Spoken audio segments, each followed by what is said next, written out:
नमस्कार, मैं हूँ संजय शर्मा, आप देख रहे हैं 4 पीएम न्यूज़ नेटवर्क। मैंने तो यही पढ़ा और सुना था कि भई सिंदूर जो होता है, वो केवल पुरुष अपनी पत्नी को देता है। जब मैंने भारतीय जनता पार्टी की खबर देखी कि भई अब घर-घर में सिंदूर पहुँचाया जाएगा, ऑपरेशन सिंदूर की कामयाबी के बाद कि भई बड़े कामयाब हो गए तो घर-घर जाके सिंदूर देंगे, एक लीफलेट देंगे जिसमें वर्णन होगा और उसके साथ-साथ बीजेपी के एमपी, एमएलए पदयात्रा करके बताएँगे। मैंने कुछ और नेट पे पढ़ा भई ये सिंदूर कौन-कौन दे सकता है, तो मेरे को पास वो जो जानकारी मिली वही हुआ कि घर का पति दे सकता है।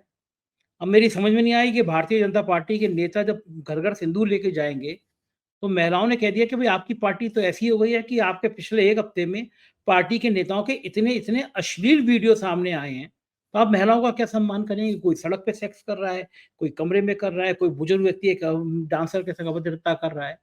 ऐसी पार्टी के नेता अब सिंदूर लेके किसी के घर में चले जाएँगे, तो कहीं कोई अनहोनी ना हो जाए, मैं तो डर रहा हूँ इस बात के लिए। अभय दुबे जी से मैंने सवाल पूछे कि ये ऐसा होगा तो क्या होगा? मैंने अभय दुबे जी से ये भी कहा कि मैं तो चाहता हूँ कि टेलीग्राफ की खबर झूठी हो जाए, जो उसने लिखा था कि भई राफेल जो है वो गिर गए हैं। मैं तो चाहता हूँ प्रधानमंत्री जी भारत सरकार ये कहे कि हमारा कोई राफेल नहीं गिरा। हम तो चाहते हैं जब सिंदूर लेके जाएँ, तो घर के लोगों से कहें कि भई ट्रंप ने तो झूठ बोला था कि सीज़ फायर करा दिया, हमने तो सीज़ फायर ट्रंप के कहने पे नहीं किया और कुछ तर्क तो दें कि हमने सीज़ फायर क्यों किया? कारण क्या था? हम तो पीओके पे लेने की बात कर रहे थे, पाक अधिकृत कश्मीर को लेने की तैयारी कर रहे थे, कहाँ हम लोगों ने सीज़ फायर कर लिया? इन बातों का जवाब तो दें। अभय द्विवेदी जी से मैंने पूछा फिर क्या जवाब होगा? और मैंने पूछा कि जो भारतीय जनता पार्टी के सांसद इस देश में नफ़रत की बातें करते हैं, सांप्रदायिकता की बातें करते हैं। पहलगाँव की घटना के बाद कह रहे हैं कि धर्म देख के मारा, जाति देखकर नहीं मारा। वो मुस्लिम देशों में जाकर उनका हृदय बदल गया है। निशिकांत दुबे जी की बात कर रहा हूँ, वो कह रहे हैं कि इज़राइल गलत कर रहा है, फिलिस्तीन के साथ खड़े हो गए हैं। जो दिन-रात इज़राइल के साथ खड़े होने की, इज़राइल की ताकत की बात करते थे, मुस्लिम देशों में जाकर उनका हृदय परिवर्तन क्यों हो गया? ये तमाम बातें मैंने अभय द्विवेदी जी से की हैं। ले चलता हूँ आपके पास अभय द्विवेदी जी के पास लेकिन उससे पहले एक रिक्वेस्ट और करूँगा। इस चैनल के साथ-साथ फोर्थ मिडल ईस्ट जो आप देख रहे हैं, ये भी हम लोगों ने बड़ी छोटी-छोटी कोशिश कर रहे हैं। भारत की धरती के बाहर जाने वाला शायद ये पहला देश का यूट्यूब चैनल है, जो हम लोगों ने दुबई में जाके इसका लॉन्चिंग की है। उसको भी सब्सक्राइब कर लेंगे तो मुझे अच्छा लगेगा। चलती है चलते हैं अभय दुबे जी के पास। 4 पीएम न्यूज़ नेटवर्क में स्वागत है अभय दुबे जी आपका। मैं ये रिसर्च कर रहा था, मैंने पढ़ा क्योंकि मुझे ये याद था कि भई सिंदूर जो होता है महिला के लिए वो पति देता है, कि वो पति उसकी माँग में भरता है सिंदूर। तो सिंदूर देने का चरण भी पति का है, मुझे तो यही पता है। अब ज़्यादा मुझे शास्त्रों का अनुभव नहीं है, ना मैंने स्टडी करी है, हो सकता है कुछ और हो। लेकिन मैं नेट पे भी पढ़ा कि सिंदूर कौन देता है, तो नेट पे भी इंटरनेट पे भी यही पता चला था कि महिला को सिंदूर पति देता है। वो पढ़ा मैंने इसलिए अध्ययन में इसलिए कि खबर छपी है। अब भारतीय जनता पार्टी के कार्यकर्ता घर-घर जाएँगे और सिंदूर देंगे। ऑपरेशन सिंदूर में बड़ी भारी कामयाबी हासिल कर ली है। वो घर-घर सिंदूर जाएँगे, एमपी लिखा गया है इतनी किलोमीटर पदयात्राएँ करेंगे, विधायकों को ड्यूटी दे दी गई है पदयात्राएँ करेंगे। प्रधानमंत्री जी के तीसरे टर्म का जिस दिन कार्यकाल का वो जिस दिन उन्होंने शपथ ली उस दिन का शायद तिथि तय की गई है। तो ऑपरेशन सिंदूर को अब घर-घर सिंदूर पहुँचाएँगे। मुझे हैरानी हुई मुझे लगा कि भारतीय जनता पार्टी का डर है या लोगों को मूर्ख बनाने की नई रणनीति। क्योंकि जिस तरह से ऑपरेशन सिंदूर के बाद ये सवाल खड़ा हुआ कि आखिर मोदी जी इतना डर क्यों गए? जिस तरह पूरे देश में इंदिरा गांधी की याद आई कि जब अमेरिका ने इंदिरा गांधी को धमकी दी थी, तो इंदिरा गांधी ने कहा तुम 7वां नहीं 8वां 9वां 10वां जितने बेड़े सब भेज दो, हम पाकिस्तान के सबक सिखा के रहेंगे। तो पूरे सोशल मीडिया पे इंदिरा गांधी याद कर रहे हैं। अब ये मोदी जी के लिए इससे ज़्यादा शर्मनाक बात कोई हो नहीं सकती कि कोई नेहरू और इंदिरा को याद करे, वो भी उनकी तुलना में याद करे। सवाल जायज़ है, खड़ा हो रहा है कि भई आपने अमेरिका ने सीज़ फायर करा दिया, आप कहाँ तो पार्लियामेंट में अमित शाह कह रहे थे, बड़ा चीखते हुए कह रहे थे, हम जान दे देंगे पीओके के लिए, कश्मीर के लिए, आप क्या समझते हैं? और जब मौका आया कि पीओके ले सकते हैं, तो डर के मारे सीज़ फायर कर लिया। ये मुद्दा ना बन जाए तो ऑपरेशन सिंदूर के नाम पर अब सिंदूर घर-घर पहुँचाने की योजना है। क्या ये योजना बीजेपी को फ़ायदा पहुँचाएगी? भारतीय जनता पार्टी की लॉटरी लगेगी? लोग उसके संग में एक लीफलेट भी दिया जाएगा, इसमें उपलब्धि बताई जाएगी, ये सिंदूर के नाम पर हमने देश के लिए ये कर दिया। ये रणनीति कितनी कामयाब होगी आपके हिसाब से? देखिए, इसमें 2 बातें मैं कहूँगा। एक तो सैद्धांतिक है और दूसरी व्यावहारिक है। सैद्धांतिक बात ये है कि अगर आप नरेंद्र मोदी के नेतृत्व में और उससे पहले अ, लाल कृष्ण आडवाणी के नेतृत्व में जो राम जन्मभूमि आंदोलन चला था और उसके बाद नरेंद्र मोदी के नेतृत्व में जो सत्ता चल रही है पिछले 11 साल से, अगर आप इसके ऊपर एक विहंगम दृष्टि डालें तो आपके सामने स्पष्ट हो जाएगा इनका हर एक कदम सनातन धर्म की स्थापित धार्मिक मान्यताओं का उल्लंघन है। वो कैसे? अरे आप भूल गए शंकराचार्यों ने जब रामलला के मंदिर की प्राण प्रतिष्ठा की जा रही थी, उसके एक एक कार्यक्रम से संबंधित जितनी भी धार्मिक मान्यताएं थी, बताया था कि ये सारी की सारी सनातन धर्म की उल्लंघन है। हम सब लोगों ने इस पर चर्चा भी की थी, आपको याद होगा, हम सब लोगों ने इसके ऊपर चर्चा भी की थी। केवल वही नहीं, आप पहले दिन से देखिए, हिंदू धर्म है और सनातन धर्म में है, उसको राज्य के साथ जोड़ने का कोई विधान नहीं है, उसके ऊपर राजनीति करने का कोई विधान नहीं है।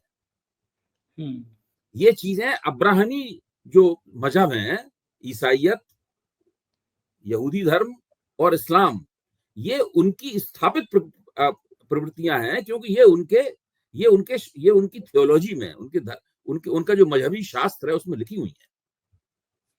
भाई इस्लामिक राज्य की एक अवधारणा है जो कि इस्लाम की थियोलॉजी में मिल जाएगी आपको।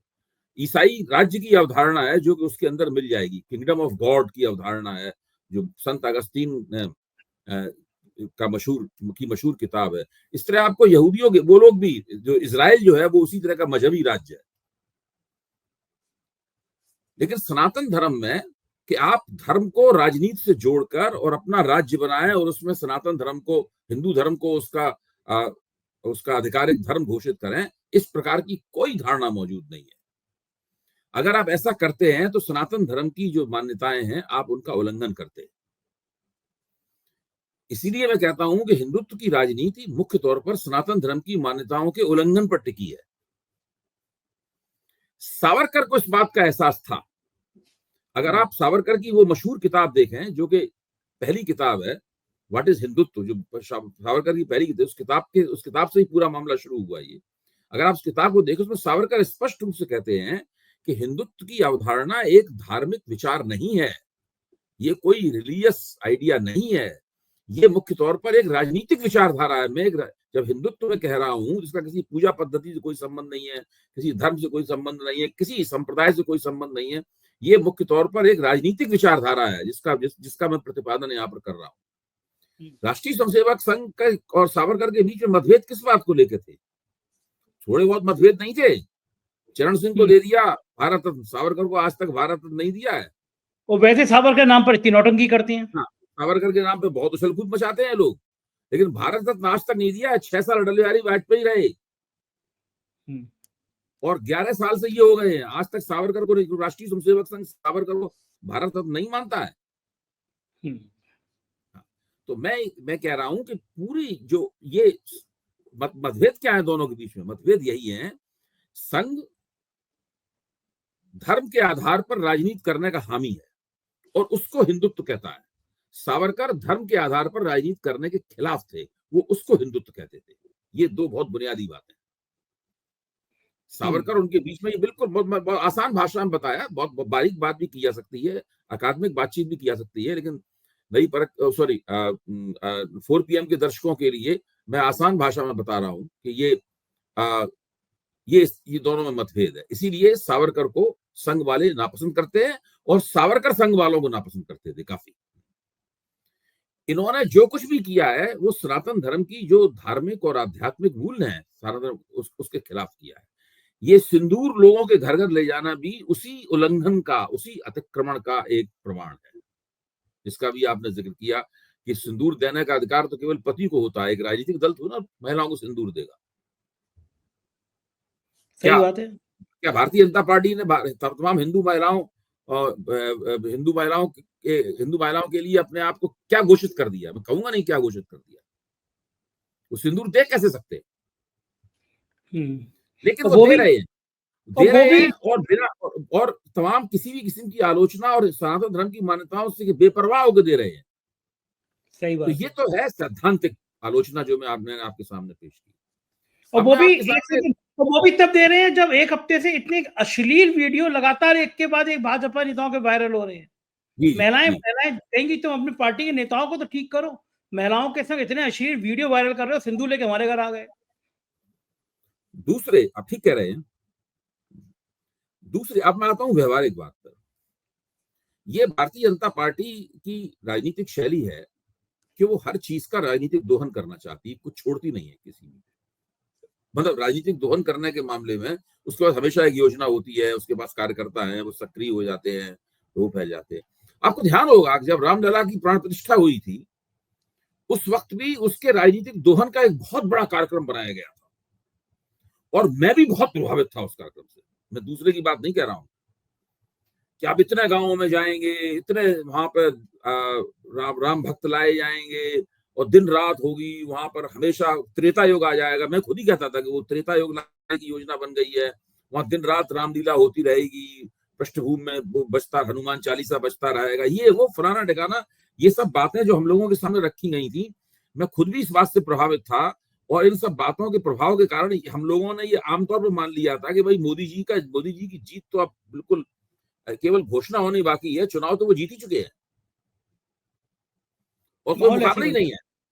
बिल्कुल ऐसे ही माहौल था, नहीं था? अच्छा, ऐसी माहौल था। और इन्होंने कुछ ना कुछ कोशिश भी की होगी,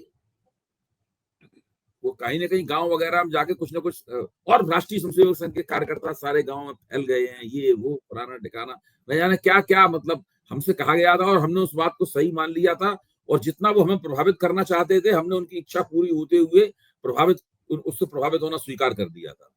सही बात एक है, तरह बिल्कुल से सही। तो हम लोगों का जो समीक्षात्मक मानस था, उनके हाथों में खेल रहा था, संजय जी। हाँ, माहौल ऐसा बन गया था ना पूरा। तो हम सोच बाद भी में नहीं पा रहे थे कुछ और भी हो सकता, हम सोच भी नहीं पा रहे थे कि कुछ और भी हो सकता है। आप ये तो सोचिए इस कोई बात। अगर अगर अवैध जी उस समय कोई कह देता कि अयोध्या हार जाएंगे तो लोग मारते, लाठी हाँ, पकड़ के मारते, क्या बात कर रहे हो तुम, ऐसे बात माहौल में करते हैं। अयोध्या हार जाएंगे। ये हालत थी। देखिए, आपने पूछा ना कि इसका कोई फायदा होगा कि नहीं होगा।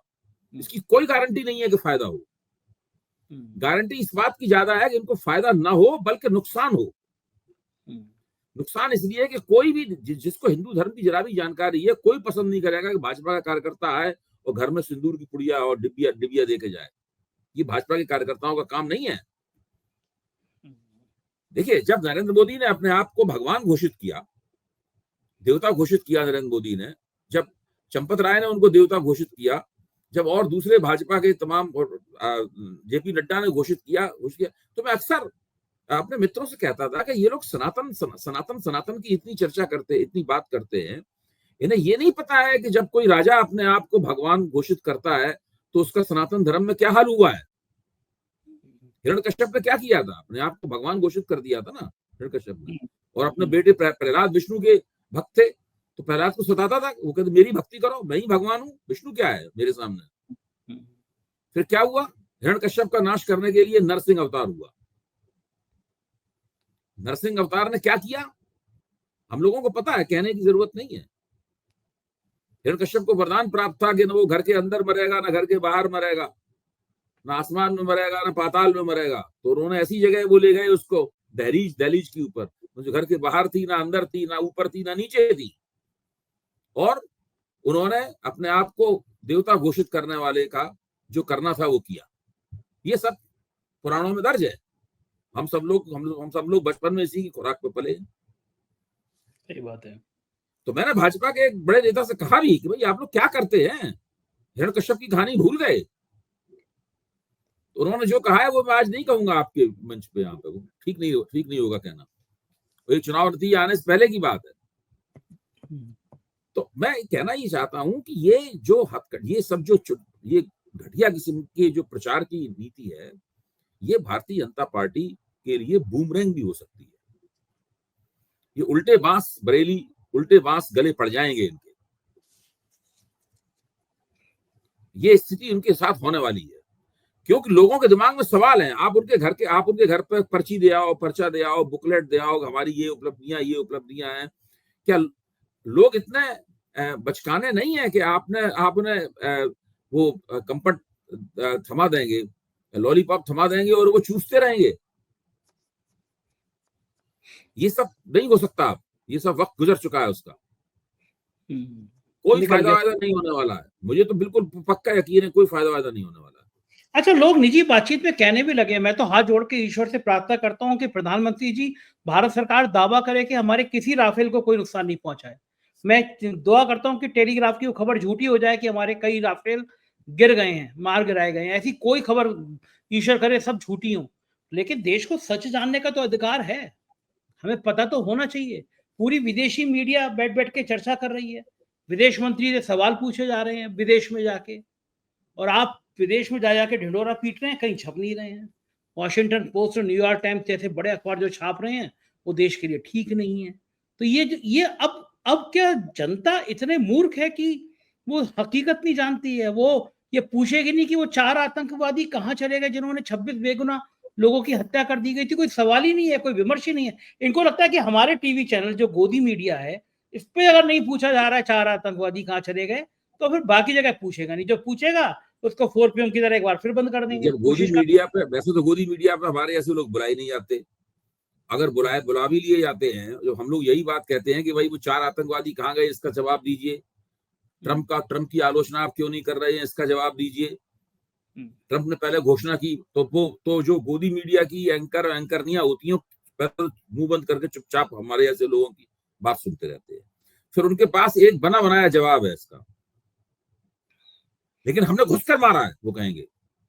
आप, हमारी बात सही है गलत है इसमें कुछ नहीं कहेंगे, लेकिन ध्यान रखिए भाई जी, हमने घुसकर मारा है। पहले कोई सरकार घुसकर नहीं मारती थी, हमने घुसकर मारा है। अब उनसे कौन कहे कि घुसकर मारा, ये प्रलाप अब नहीं चलेगा। ये सब पुराना हो गया है। एक माल एक ही बार बिकता है, एक माल को आप दोबारा नहीं बेच सकते। इनकी क्या आदत है कि हमने आपको माल बेच दिया, फिर आपसे लेके दोबारा फिर आप ही को बेचना चाहते हैं, दोबारा फिर आपसे ले लेंगे माल, फिर दोबारा। भाई एक बार आपने माल बेच दिया, हमने वोट दे दिया बदले में, बार बार हमसे माल वापस लेके हम ही को बेचना चाहते हैं। ये हथकंडा चलेगा राजनीति के बाजार में? बताइए आप। मतलब कितना हास्यास्पद हथकंडा है ये, बिल्कुल नहीं चलेगा भाई। एक बार माल 2019 में बेच दिया, घुसकर मारा, अब ये दोबारा थोड़ा चलेगा। ये काट की हांडी का मुहावरा भी यहाँ फिट नहीं होता है, तो हद हो गई। आप अच्छा, सोचिए, अच्छा वैसे मुझे एक बताइए, वोटरों एक को बात एक बार पूछिए। जो चीज बेची है, दोबारा फिर लेकर दोबारा वही चीज फिर बेचना चाहते हैं वोटरों को। हाँ, हाँ। अच्छा वैसे मुझे एक बात नहीं समझ में आती कि जो भारतीय जनता पार्टी के सांसद हिंदुस्तान में नफ़रत बोते रहे, जैसे ही आतंकियों ने मारा, जिन्होंने सबसे पहले पूछा कि धर्म देख के नहीं मारा, जाति देखकर नहीं मारी, जाति पूछकर नहीं मारा, इस तरह के बयान और हिंसक बयान देते रहे। उनके दिल अचानक मुस्लिम देशों में जाके बदल गए। निशिकांत दुबे जी का मैं उदाहरण दे रहा हूँ। कह रहे हैं, आज तो कमाल उनका बयान वायरल हो रहा है एएनआई के माध्यम से। वो कह रहे हैं कि इजराइल की आलोचना कर रहे हैं, फिलिस्तीन के साथ खड़े हो गए हैं कि भारत सरकार ने, मोदी जी ने तो फिलिस्तीन वालों को खाना भिजवाया, इंजेक्शन भिजवाया कोविड में, हम तो हमेशा इतना मदद करते हैं फिलिस्तीन की, इजराइल मान नहीं रहा है समझौता। जो सरकार इजराइल की दीवानी थी, तो खुल के कह रही थी कि इजराइल, वो उसके सांसद जो देश में हमेशा अपने नफरती बयानों के लिए जाने जाते हैं, सुप्रीम कोर्ट के चीफ जस्टिस ने फटकार लगाई थी उनके बयानों को लेकर, वो मुस्लिम देशों में जाके कह रहे हैं कि मुस्लिम आतंकवाद का कोई धर्म नहीं होता, इजराइल की बुराई, फिलिस्तीन की तारीफ। ये बीजेपी के सांसद जैसे ही मुस्लिम देशों में एंट्री करते हैं, हवाई जहाज से बाहर निकलते हैं, एयरपोर्ट से बाहर निकलते हैं, इनका दिल एकदम बदल कैसे जाता है, ट्रांसफर कैसे हो जाता है इनका दिल, मैं नहीं, समझ नहीं पा रहा। मुझे तो लगता ये है कि हम लोग अभी तक आपके मैंने वक्तव्य नहीं पढ़ा है उनका, निशिकांत दुबे का, लेकिन आप कह रहे हैं तो मैं उस पर यकीन करके अपनी टिप्पणी कर रहा हूँ। मुझे तो लगता है कि एक उनके अंदर वही प्रतिभा है जो नरेंद्र मोदी के अंदर प्रतिभा है। निशिकांत दुबे की प्रतिभा नरेंद्र मोदी की प्रतिभा बराबर बराबर है। नरेंद्र मोदी के पास मंच ज्यादा बड़ा होता है कि वो प्रधानमंत्री हैं, पहले मुख्यमंत्री रह चुके हैं। निशिकांत दुबे के पास मंच छोटा होता है उनके मुकाबले। लेकिन आप देखिए, नरेंद्र मोदी जहां जाते हैं वैसी ही बात बोलते हैं। अगर वो उड़ीसा में जाएंगे तो उड़ीसा को वो नंबर 1 राज्य बना देते हैं। अगर वो तमिलनाडु में जाएंगे तो तमिलनाडु को नंबर 1 राज्य बनाएंगे। उत्तर प्रदेश आएंगे तो उत्तर प्रदेश को नंबर 1 राज्य बनाएंगे। इसी तरीके से जहां वो जाते हैं वो कहते हैं कि हमारा इनसे रिश्ता है। आदिवासियों के बीच में जाएंगे तो आदिवासियों से रिश्ता है, दलितों के बीच में जाएंगे तो दलितों से रिश्ता है, सबके साथ उनको रिश्ता। वो जैसी जैसी ऑडियंस होती है, जैसा दर्शक होता है, उसके हिसाब से वो बोलते हैं। यही निशिकांत जी कर रहे हैं। जब वो भारत में होते हैं तो मुसलमान विरोधी डिस्कोर्स चलाते हैं, मुसलमानों के खिलाफ नफरती बातें बोलते हैं। लेकिन जब मुसलमान देशों में गए हैं तो यहूदियों के खिलाफ बोल रहे हैं। तो ये जो प्रतिभा है, या तो नरेंद्र मोदी के साथ काम करते करके, नेतृत्व में काम करते करते सबने मोदी जी के हथकंडे सीख लिए। एक ये भी वजह हुआ हो सकती है, भाई मोदी जी ये उनके आदर्श पुरुष हैं। हम भले ही न माने मोदी जी को अपना आदर्श, लेकिन वो तो मोदी जी को ही आदर्श मानते होंगे, क्योंकि राजनीति में है तो मोदी जी से बड़ा पद तो कोई है नहीं। मोदी जी सर्वोच्च पद पर है हर व्यक्ति, और निशिकांत जी बहुत महत्वाकांक्षी भी है, तो वो जाना चाहते, उस पद तक पहुंचना चाहते होंगे। तो मोदी जी के ही नक्शे कदम पर चलते हुए, जैसे मोदी जी बोलते हैं, मोदी जी मौका देखकर अपनी राय बदलते रहते हैं, वैसे वो भी मौका देख के अपनी राय बदल रहे हैं। इसी तरीके से भारतीय जनता पार्टी का पूरा कारोबार, राजनीतिक कारोबार चल रहा है। ठीक बात है। और हालांकि उन बेचारों के अंदर पीड़ा ये है कि बड़े दिनों से मंत्री बनने की आस लगाए हुए हैं, मोदी जी इतनी लिफ्ट नहीं दे रहे, उनको मंत्री नहीं बना रहे हैं। लेकिन अब उन्होंने ये गिरगिट वाली जो शैली अपनाई है, इससे शायद उनका नंबर लग जाए। एक मीडिया के क्षेत्र में एक बड़ा इसमें एक और थोड़ी चर्चा और हो जाए। देखिए, जिस तरह की बातें ये करते हैं, उस तरह की बातें करने के लिए कभी, आज ये तो अभी बहुत पिछले कुछ महीनों से इनका नाम बहुत ज्यादा प्रकाश में आया है। जब महुआ मोइत्रा से इनका विवाद हुआ था, उस वक्त उनका नाम प्रकाश में आया था। फिर झारखंड की सरकार उन्होंने गिराई थी, तब उनका नाम प्रकाश में आया था। उससे पहले इस प्रकार की नफरती और बातें बोलने में गिरिराज सिंह का नाम बहुत आगे रहता था। हाँ, अब तो गायब है लेकिन आजकल वो। हाँ, तो गिरिराज सिंह वगैरह की तो इन्होंने करेंसी खत्म कर दी है।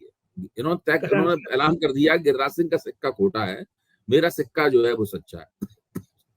लेकिन गिरिराज सिंह एक बहुत बड़े, जो एक बहुत बड़ी जो वोटिंग कम्युनिटी है, बहुत बड़ा मतदाता समुदाय है, उसके नेता भी हैं गिरिराज सिंह। बिहार में गिरिराज सिंह को माना जाता है कि बिहार में वो भूमिहारों के बड़े नेता हैं, और भूमिहार उनको नेता मानते नहीं है। अब सारे, एक ऐसा कोई हिंदुस्तान में कम्युनिटी नहीं है 100% लोग किसी एक व्यक्ति को नेता मानते हो, लेकिन नेता के तौर पर उनकी गिरिराज सिंह की प्रतिष्ठा भी है। निशिकांत दुबे के पास इस प्रकार का कोई मतदाता मंडल नहीं है, कोई बड़ा समुदाय नहीं है। वो बड़े बड़े पूंजीपतियों के साथ में अपने संबंधों के लिए जाने जाते हैं।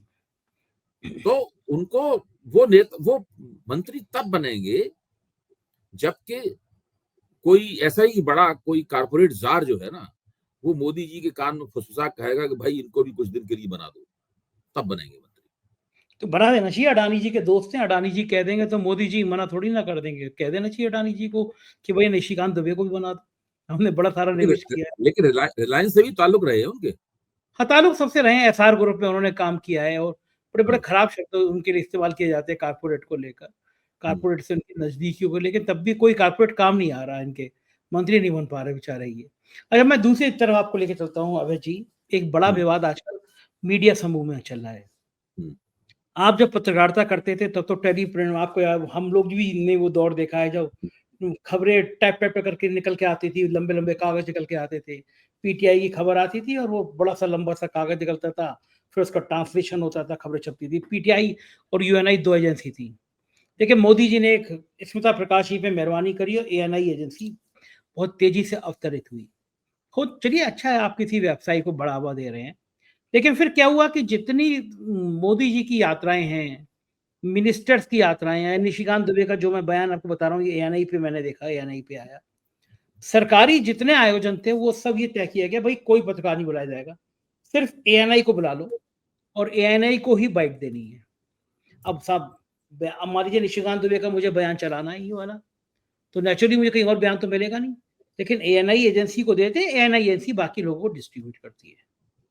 अब एएनआई ने क्या किया कि अपने रेट बढ़ाने शुरू कर दिए, मेंबरशिप। जैसे 4PM ने भी एक लंबे समय से एएनआई की मेंबरशिप ले रखी है, एक बड़ा भुगतान हमें भी एएनआई को करना पड़ता है। नुकसान क्या हुआ कि कुछ यूट्यूबर्स ऐसे थे जिनको पता भी नहीं होगा, उन्होंने कुछ सेकंड की, कुछ मिनट की क्लिप लगा दी कि प्रधानमंत्री कुछ कह रहे हैं, वो क्लिप लगा दी। यूट्यूब का एक नियम है कि वो किसी दूसरे की अगर आप कुछ भी चीज लगाएंगे तो वो स्ट्राइक देगा आपको। मतलब वो आदमी मेरे कॉपीराइट है। अगर मैं 4PM पे कुछ यूज कर रहा हूँ तो किसी और ने यूज लगा ली मेरी, तो मैं उसको स्ट्राइक दे सकता हूँ। और अगर 3 स्ट्राइक हो गई, यानी 3 जगह इस्तेमाल किया, तो चैनल बंद हो जाएगा और फिर मैं दूसरा चैनल भी नहीं बना पाऊंगा। पवन खेड़ानी जी ने वो ट्वीट किया है एक लंबा चौड़ा इस कॉपीराइट को लेकर। अब एएनआई ने क्या करना शुरू किया, जो आरोप है एएनआई ने, कि कई सारे मैं मित्र भी हैं जो मैं इनको जानता हूँ, कि अगर चैनल पे 3 जगह उन्होंने एएनआई इस्तेमाल कर दिया तो एक नोटिस आ गया, वहां से फोन आ गया कि भाई हम आपको स्ट्राइक देने जा रहे हैं, वरना आप 10 लाख, 20 लाख, 50 लाख, 60 लाख, जो भी उन्होंने तय किया उसका रेवेन्यू आप हमें दीजिए। 70 लाख से शुरू होते हैं, 20 लाख पे समझौता कर लें, कोई भी रकम कर लेते हैं। अब कुछ यूट्यूबर्स ने इस पे वीडियो बना दिया और देश के सारे बौद्धिक वर्ग में ये चर्चा हुई कि जब सरकार अगर केबल एजेंसी को, एक एएनआई को ही परमिट कर रही है आने के लिए, तो सरकार का अगर मिनिस्टर कोई बोल रहा है तो मिनिस्टर तो हमारे टैक्स के पैसे पे सैलरी ले रहा है ना। तो एक व्यापारिक घराने के लिए वो बयान जारी कर रहा है और फिर वो व्यापारिक घराना लोगों से वसूली कर रहा है। करोड़ों रुपया एएनआई की मेंबरशिप से हर महीना आ रहा है। तो ये तो बिल्कुल इलीगल कारोबार हो गया। सरकार एक तरह का एक व्यक्ति को इलीगल कारोबार कर रही है। अब जिस यूट्यूबर ने वीडियो बनाया, स्मिता प्रकाशी के एएनआई ने दिल्ली हाई कोर्ट में उसके खिलाफ मुकदमा कर दिया कि भाई एएनआई की छवि खराब कर रहे हैं। लेकिन रवीश समेत, ध्रुव राठी समेत कई लोगों ने इसका विरोध किया है कि भाई एएनआई के इस तरह के जो स्ट्राइक हैं, या यूट्यूब की भी जो स्ट्राइक पॉलिसी है कि आप 3, अगर किसी ने कहीं अनजाने में भी अगर 3 बार किसी का छोटा-छोटा वीडियो यूज़ कर लिया तो आप किसी के चैनल, सालों की मेहनत आप बंद कर देंगे, खत्म कर देंगे, दोबारा बना भी नहीं सकता। तो इसके खिलाफ एक सोशल मीडिया पे बड़ी बहस चल रही है। आपको लगता है कि एएनआई जैसी एजेंसी जो सरकार के भरोसे फल फूल रही है, ये भी अनैतिक कारोबार है सरकार का, इसको बंद करना चाहिए? देखिए, मैं मेरी इस एएनआई वाली परिघटना पे मेरी निगाह तब गई थी जबकि 2019 के चुनाव की पूर्व संध्या पर नरेंद्र मोदी ने स्मिता प्रकाश को इंटरव्यू दिया था। उस इंटरव्यू को मैंने बहुत ध्यान से देखा और टीवी पे उसकी समीक्षा में भी मैंने भाग लिया। तो मुझे लगा कि ये तो कोई पत्रकारिता नहीं है। ये जो है, ये तो कोई पत्रकारिता नहीं है। ये तो बिल्कुल ऐसा है कि आप इंटरव्यू लेने वाले से पहले से पूछ के रखे हैं कि आपसे हमें क्या-क्या सवाल पूछने हैं। अच्छा, पहले भी ऐसा होता रहा है कि अगर आप किसी बड़े आदमी से इंटरव्यू लेना जाएँ तो पूछता है, भाई बता दीजिए क्या-क्या सवाल पूछेंगे ताकि हम तैयारी करके आएँ। तो उसको आइडिया देने के लिए कुछ सवाल उनको भेज भी दिए जाते थे, इसमें कोई बुरी बात नहीं है। लेकिन इंटरव्यू लेने वाला ये अधिकार अपने पास रखता था कि वो क्रॉस क्वेश्चनिंग कर सकता है, जिरह कर सकता है। यानी जो सवाल उसने नहीं भी पूछे हैं, 2 सवालों के बीच में वो सवाल भी पूछ सकता है। उससे इंटरव्यू में जान पड़ जाती थी। और अगर इंटरव्यू लेने वाला पत्रकार है और देने वाला एक राजनेता है और उससे उसने जिरह नहीं की तो इंटरव्यू किस काम का? ठीक बात है। फिर तो मिली भगत हो गई। फिर तो पूरी पूरी तरीके से मिली भगत हो गई। तो ये हमें लगा ये तो मिली भगत है, तो मैंने कहा भी हमने ये तो बिल्कुल मिली भगत है। तो वो काफी नाराज-वाराज भी हुई इस सवाल को लेके हमसे, मुझसे। लेकिन मैं उसकी कोई चिंता नहीं करता। मेरा कहना ये है कि ये अगर इस प्रकार की कोई मोनोपोली उन्होंने बना ली है, जो आप कह रहे हैं तो बना ही ली है उन्होंने मोनोपोली, कि जितनी भी सरकारी क्लिप्स होंगी, जितनी भी सरकारी टीका-टिप्पणियां होंगी, जो मंत्री लोग देंगे, वो लोग पार्टी के लोग देंगे, वो सारी एएनआई की होगी। फिर एएनआई उन टीका-टिप्पणियों को, चैनलों को और सब मीडिया प्लेटफॉर्मों को बेचेगी, उससे बड़े पैमाने पे पैसा कमाएगी। एक और सोशल मीडिया के प्लेटफॉर्म वाले हैं, उन्होंने मुझे बताया कि उनके ऊपर भी कॉपीराइट स्ट्राइक हुआ, फिर उससे एएनआई ने 11 लाख रुपए मांगे। ऐसी वसूली चली है। हाँ, और बाद में सौदेबाजी करते करते 3 लाख पे मामला आ गया। 3 लाख देने पड़े उनको। हाँ, चैनल 3 लाख बचाना देते। दिए तब उनकी अपलोडिंग, 3 लाख दिए तब उनकी अपलोडिंग शुरू हो पाई। तो इसके ऊपर तो बाकायदा अदालत में चला जाना चाहिए। मतलब यूट्यूब के खिलाफ अदालत में चला जाना चाहिए कि यूट्यूब जो है ना, वो ये इस तरह के, उसने ये एक तरह से इस जो स्ट्राइक्स हैं, ये दमनकारी औजार बन गई हैं। इसी तरीके से ये तो ये ना, एक कम्युनिटी स्ट्राइक भी एक चीज है। हाँ, भारतीय जनता पार्टी ने बहुत सारे फर्जी आईडी बना रखी हैं। कम्युनिटी तो अगर स्ट्राइक कर देते। 10,000 आईडी से आप किसी वीडियो के ऊपर स्ट्राइक कर दें, तो उसमें भी वही है। पहली स्ट्राइक पे 1 हफ्ते बंद, दूसरी स्ट्राइक पे 15 दिन बंद और तीसरी स्ट्राइक पे परमानेंटली बंद। ये सब भी यही चल मामला है, ये भी वहां सब भी यही चल मामला है। हाँ, ये तो एक ये तरह के ये खत्म। स्ट्राइक जो है वो दरअसल दमनकारी, और जो ताकतवर लोग हैं, जो जिनके पास आईटी सेल हैं बड़े बड़े, और जो इस तरह की बहुत सारी फर्जी आईडी बना सकते हैं, वो तो इस तरीके से जिस चैनल को चाहेंगे उसको सांसद में डाल देंगे, उसका अस्तित्व हाँ। खतरे में पड़ जाएगा। अरे हमारे ऊपर भी बहुत सारी स्ट्राइक हुई, क्योंकि हम तो इस तरह का कोई, हमारा तो ओरिजिनल कंटेंट होता है, तो इसलिए कभी कामयाब नहीं हुए। लेकिन कोशिश हमारे चैनल पे भी बहुत सारी लेकिन स्ट्राइक की आपके गई। खिलाफ कम्युनिटी स्ट्राइक्स भी हुई हैं। हाँ, हाँ, खूब सारी कम्युनिटी स्ट्राइक देने की कोशिश की गई। यूट्यूब से लेके आया, हमने बता दिया ये वीडियो हमारा ओरिजिनल वीडियो, ये हमारा ओरिजिनल कंटेंट है, हम तो इस्तेमाल ही नहीं करते किसी दूसरे का, काहे की स्ट्राइक हो जाएगी। तो कामयाब नहीं हुए, हमला तो हम पे भी करने की कोशिश की गई। लेकिन ये खतरनाक है लोकतंत्र में, डेमोक्रेसी में इस तरह आप किसी की बिल्कुल। आवाज़ को बंद करेंगे तो बिल्कुल ठीक बात है। बहुत-बहुत शुक्रिया अभय जी, आपने समय दिया जी। मुझे, थैंक यू। तो ये थे अभय दुबे जी, पूरी बातचीत सुनी और उन्होंने सिंदूर को लेके मेरी बात को समर्थन किया, तो मुझे यकीन है कि शायद बीजेपी सोचेगी कि इस तरह सिंदूर ले जाना कहीं उल्टे गले ना पड़ जाए। आप क्या सोचते हैं इस बारे में? कमेंट करके ज़रूर बताइएगा। शुक्रिया, थैंक यू।